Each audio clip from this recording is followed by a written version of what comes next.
Hi, I'm Tony Massey. I am a psychiatrist and addiction medicine specialist here at Colmac. And I am Rennie G. I am also a peer specialist at Colmac. I am a composer and a recovering addict. And I'm Rock. And I'm Doc. All right. All right. So another question to answer, another in our series. So Yes. What do we got, Rennie? Actually, we have somebody from Parkville, which is not far from us. Parkville, Maryland. Yeah. James Lovely P. place. Okay.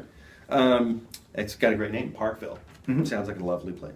Yeah. It says, fellas, I love your show. Ah, I love James. James already. Right. You get the There's a gift card in the mail. Maybe you already got that gift card. Right. Just write your request on the back Thanks, of the $20 James. bill. Wink, you know. The reason I am writing to you is because I am in court-ordered treatment.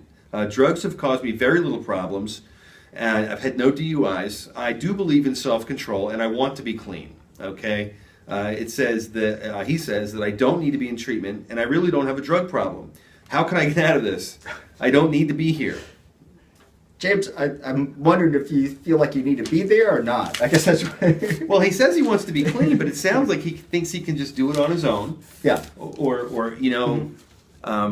In the Alcoholics Anonymous big book, there's a little blurb that says some people aren't really alcoholic. No. They have an alcohol problem. You know, and the funny thing is, most people who don't want to believe they're alcoholics, they stop right there. Yeah. But it goes on to say that many of those people do end up as alcoholics if they're not treated. Yeah.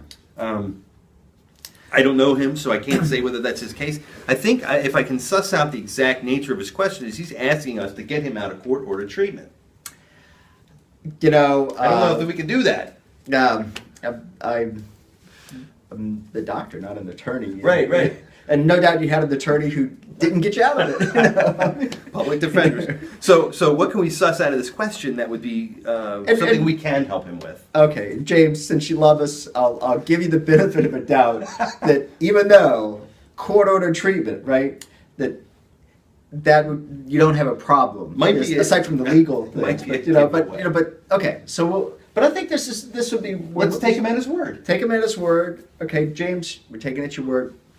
So, what would be, I guess what would be the pros and cons of being in treatment and not in treatment? You know, like what's he going to get out of being there? Yeah, you know, and let's just think about what these people kind of mix up, or at least I get a sense people mix up abstinence from recovery. Oh, absolutely. You know, kind of like, and it's pretty clear abstinence, you just ain't using anything. Whereas recovery really involves a lot of personal growth, emotional healing. It's a huge industry, even for non-addicts, like the whole self-help, like Oprah Winfrey has a career because of that. Yeah, and it's all similar stuff. So you're being court-ordered to some sort of treatment that would lead to a better life, personal growth, emotional healing, maybe spiritual growth. You know. I mean, I'm just saying. Sounds like a good punishment. Like, oh my God, don't throw me in the briar patch, you know, kind of thing. You know, I mean, you're in a pretty good situation for a lot of people would say, you know, and so what can you get out of it? I guess. Man, I got to just stop you for 1 second. That was such a brilliant focus on the positive. That was just absolutely outstanding. It really was. You get the gift card too. I'm serious. That was great.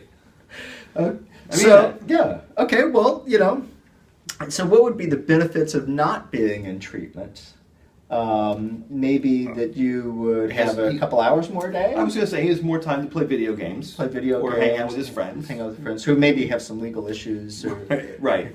Or I don't know. I'm assuming that if he's court-ordered to treatment, that either it's a DUI or he got busted for possession, something that has to do with drug-related behavior, or the judge would not have sent him to treatment.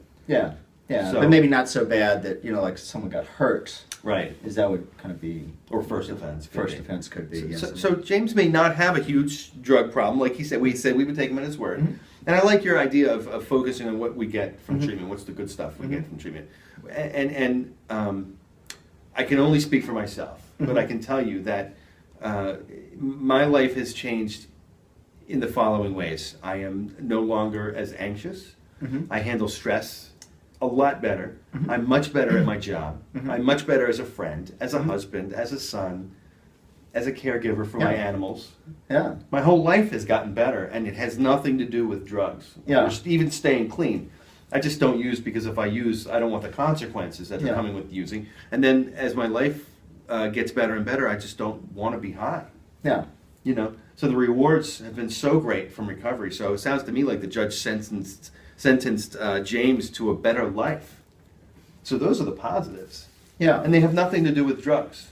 Focusing on the drugs, actually, you know what? I don't mean to hijack our segment here, but I do see one thing that people do in treatment is they sit there and they white knuckle their chair and they say, I can't use drugs, and it's all they think about is not using. And if you know what the law of attraction is, you know what you think of, you get more of. Yeah. So if all you're thinking about is drugs, what's the end result of that? Eventually, you'll probably end up relapsing. Yeah, yeah.